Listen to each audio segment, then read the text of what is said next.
Hello good morning dear viewers, I am Shivani Saxena. Hope you are very well. So morning के 7 o'clock हो चुके हैं और टुडे करंट अफेयर्स का टाइम भी हो चुका है। आज डेट क्या है? आज है 1 Feb।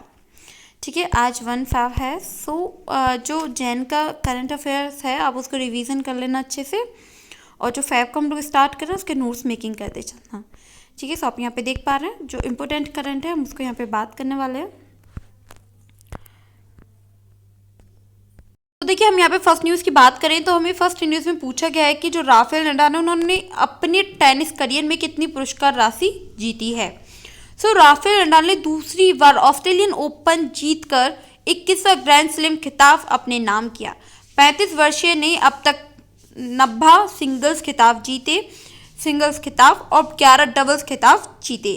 ठीक है, 2022 में उन्होंने 2 सिंगल्स खिताब जीते और करीब 16.12 करोड़ की पुरस्कार राशि हासिल की। आपको ये यहाँ पे याद रखना है कितने करोड़ की पुरस्कार राशि हासिल की। 16.12 करोड़ की उन्होंने राशि हासिल की थी। आपको यहाँ पे ये भी याद रख लेना है कि जो नडाल उन्होंने अपने करियर में कुल मिला के अप्रॉक्स कितनी पुरस्कार राशि जीती। 949 मतलब 949 करोड़ की पुरस्कार राशि उन्होंने जीती। ये यहाँ पे काफ़ी इम्पोर्टेंट है क्योंकि टोटल जो आपका क्वेश्चन है, जो आपकी न्यूज़ है उसमें यही है कि कितनी पुरस्कार राशि जीती। इस यहाँ पे आपको बताया गया है क्लियरली कि कितनी पुरस्कार राशि उन्होंने जीती थी। चलिए बात करते हैं हम यहाँ पे सेकंड न्यूज़ की। सेकंड न्यूज़ है हमारी कि 2021 और 24 में सबसे तेजी से बढ़ती प्रमुख अर्थव्यवस्था बना रहेगा भारत, आर्थिक सर्वेक्षण। देखिए, काफ़ी इंपॉर्टेंट न्यूज़ है ये कि वित्त मंत्री निर्मला सीतारमण द्वारा पेश आर्थिक सर्वेक्षण में कहा गया है कि भारत 2021-24 में दुनिया की सबसे तेजी से बढ़ती प्रमुखता अर्थव्यवस्था का तमगा बरकरार रहेगा। आर्थिक सर्वेक्षण IMF में नवीनतम जो आउटलुक होगा, आउटलुक को कोट किया है, जिसमें 2021-22 और 23 में भारत की जो जीडीपी है, जीडीपी वृद्धि दर 9% और 2023 और 24 में 7.1% रहने का अनुमान जताया गया है। ये काफ़ी इंपॉर्टेंट न्यूज़ है जहाँ पे आपको बताया गया है कि जो हमारी जीडीपी की दर है वो कितनी है। यहाँ पे देखिए आपको बताया गया कि जो भारत की जीडीपी की वृद्धि दर है वो कितनी 9%, और आपका जो 2023 और 24 में रहने का अनुमान जताया है वो कितनी है 7.1%। ठीक है, ये यहाँ पे आपको पता होना चाहिए। काफ़ी इंपॉर्टेंट न्यूज़ है ये, आप इसको नोट कर लेना। जो भी नेक्स्ट अपडेट होगी वो आप तक पहुँच जाएगी। ओके, चलिए बात करते हैं हम यहाँ पे नेक्स्ट न्यूज़ की कि वित्त वर्ष 2021-22 में 555 भारतीय जिलों में बना कम से कम एक नया स्टार्टअप। देखिए 21 और 22 में जो 555 जो ज़िले हैं उनमें बना कम से कम एक नया स्टार्टअप बना है, जिसके बारे में हम लोग बात करेंगे, डिटेल्स में जानेंगे। देखिए, आर्थिक सर्वेक्षण 2021 और 22 में बताया गया है कि वित्त वर्ष 2016-17 में 733 नए स्टार्टअप बने थे, जबकि जो वित्त वर्ष 21 और 22 है 22 दिसंबर 2021 तक 14,000 से अधिक नए स्टार्टअप बने। वहीं वित्त वर्ष 2021 और 22 में देश के 555 जिले में कम से कम एक नया स्टार्टअप बना, जबकि 2016 और 17 में केवल 121 जिले में कम से कम एक नया स्टार्टअप बना था।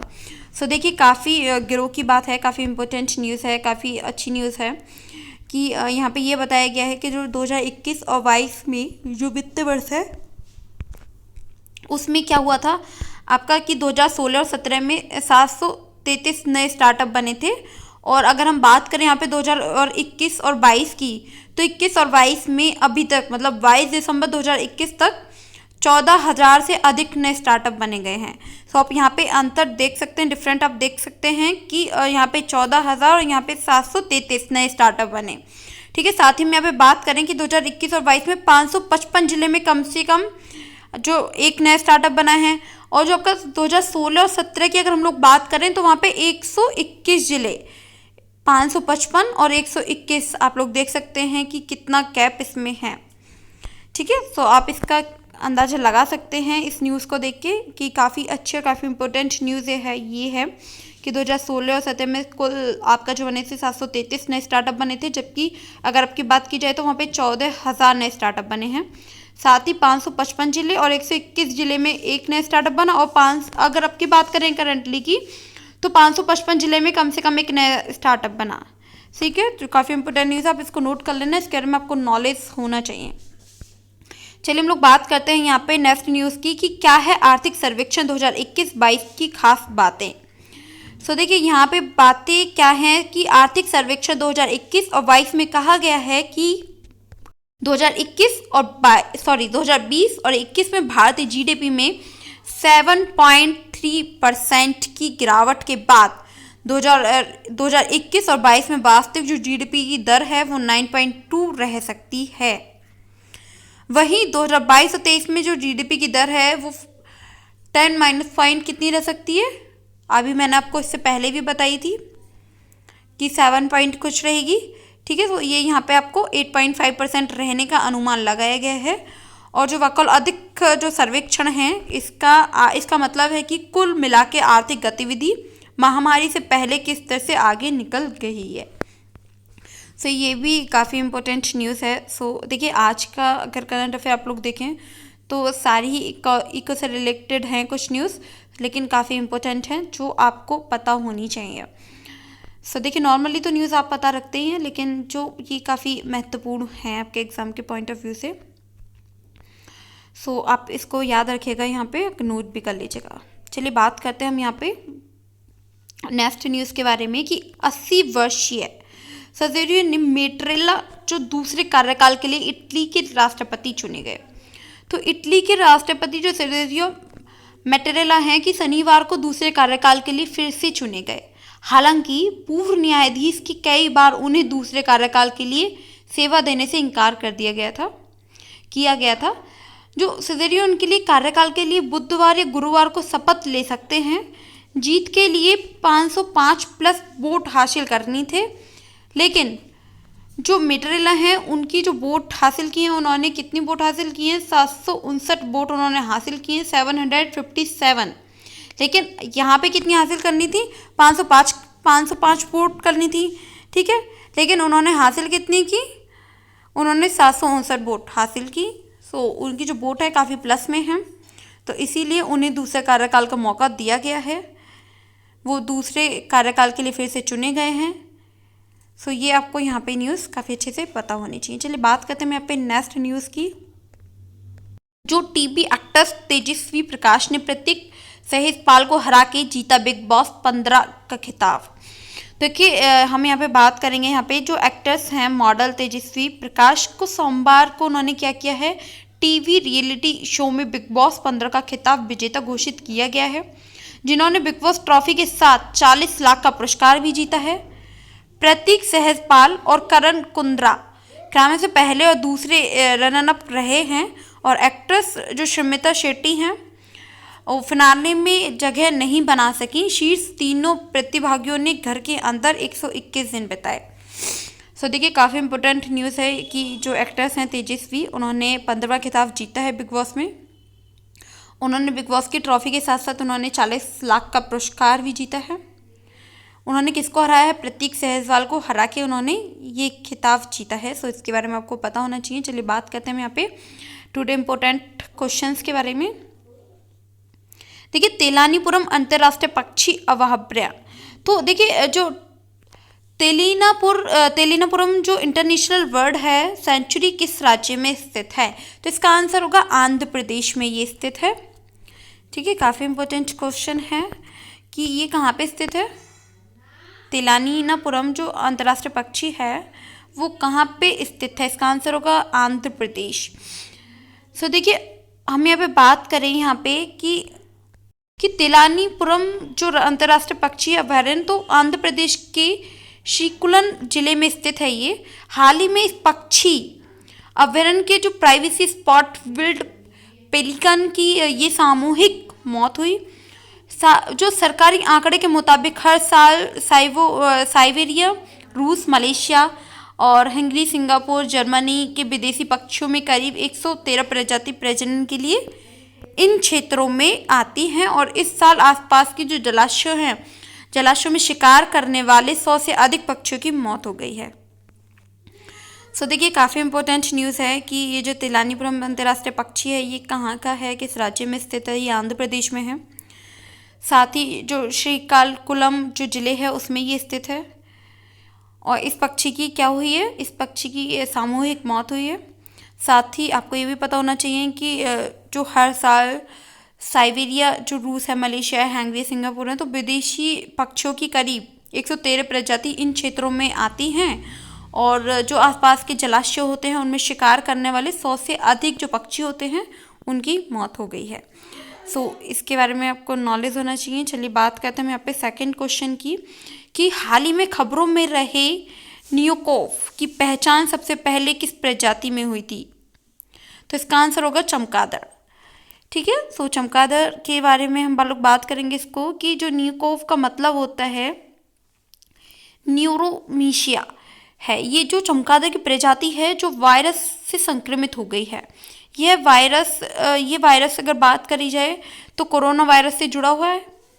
ठीक है, न कि अगर बात करी जाए कि ये जो वायरस है ये आपका किससे जुड़ा हुआ है, ये कोरोना वायरस से ही जुड़ा हुआ है। और हाल ही में जो दक्षिण अफ्रीका में चमगादड़ पाए जाने के बारे में जो न्यूज़ है कि वायरस के बारे में खबरें व्यापक रूप से प्रसारित की जा रही हैं।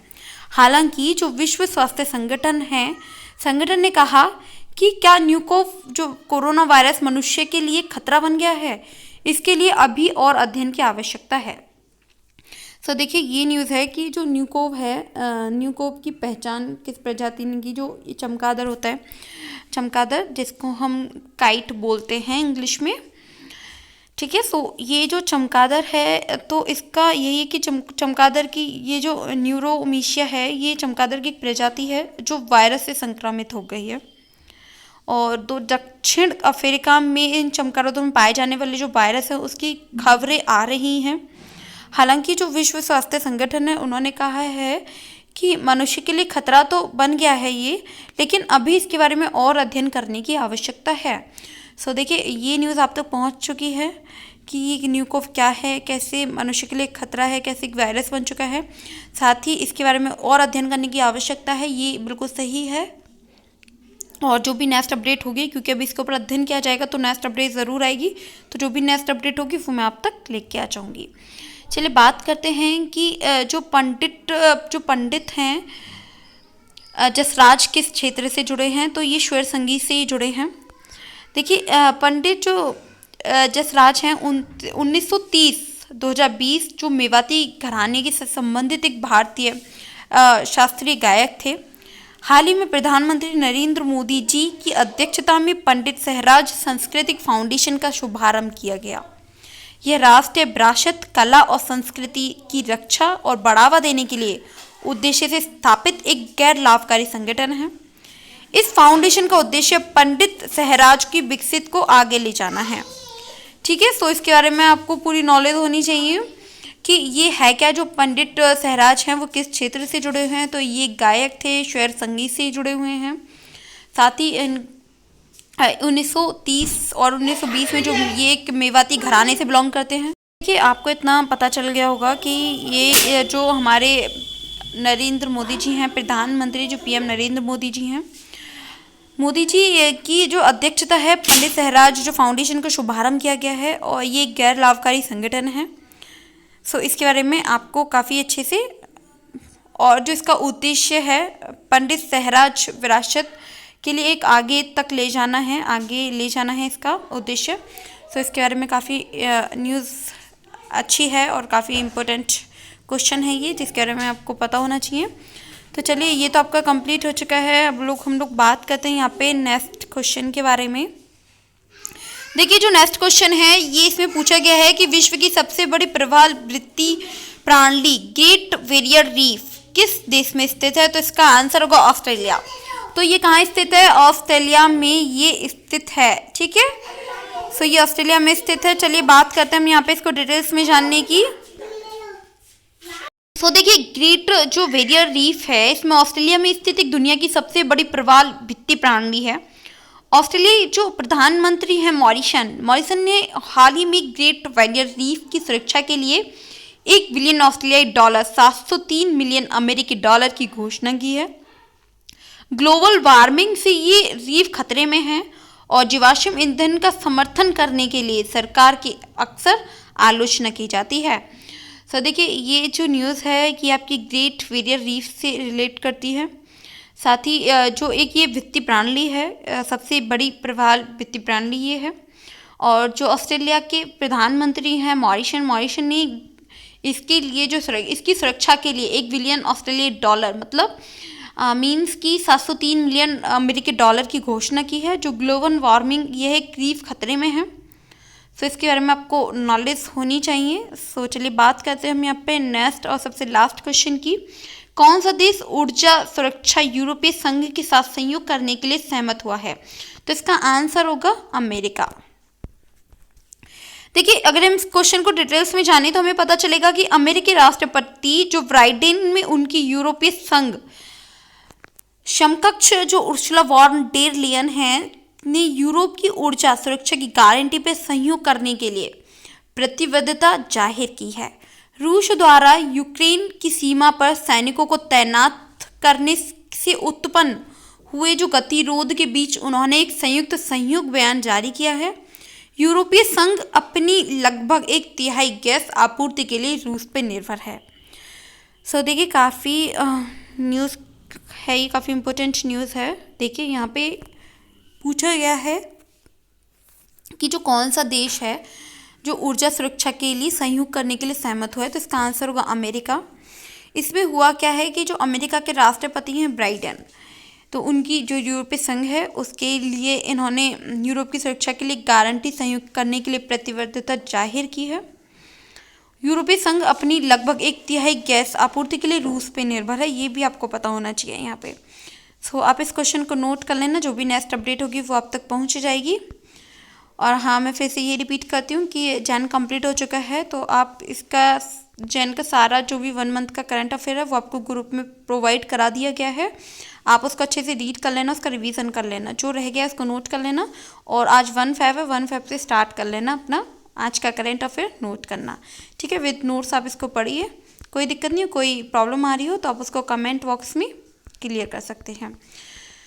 और देखिए, एक न्यूज़ और आपको मैं बताना चाहती हूँ कि देखिए, कोई भी डाउट है, कोई भी मन में आपके क्वेश्चन है पढ़ाई को लेके, किसी भी चीज़ को लेके, आपका जो पढ़ाई को लेके डिमोटिवेट होना, पढ़ाई का अच्छे से नहीं होना, कितना टाइम देना चाहिए, कितना नहीं देना चाहिए, कोई भी परेशानी है आपको पढ़ाई से रिलेटेड, तो आप उस क्वेश्चन को कमेंट बॉक्स में कमेंट कर देना संडे को, हर संडे को, ठीक है। पर संडे आपके जो भी 1 वीक में जो भी आपके क्वेश्चन रहा करेंगे, उन क्वेश्चन के आंसर आपको लाइव सेशन में दे दिए जाया करेंगे, ठीक है। सो ये आपके लिए हम लोगों ने सोचा, क्योंकि आप लोगों के बहुत सारे क्वेश्चन रहते हैं। सो कमेंट बॉक्स में आंसर ना देके हम लोग आपको लाइव सेशन में आपके सारे क्वेश्चंस का आंसर देने की पूरी कोशिश करेंगे। सो आप लोगों का कोई भी डाउट है, कोई भी क्वेश्चन है, तो आप उसको कमेंट बॉक्स में राइट कर देना। सो एंड वीडियो को लाइक, कमेंट एंड शेयर करना बिल्कुल ना भूलें और रिवीजन ज़रूर कीजिएगा। Thank you so much.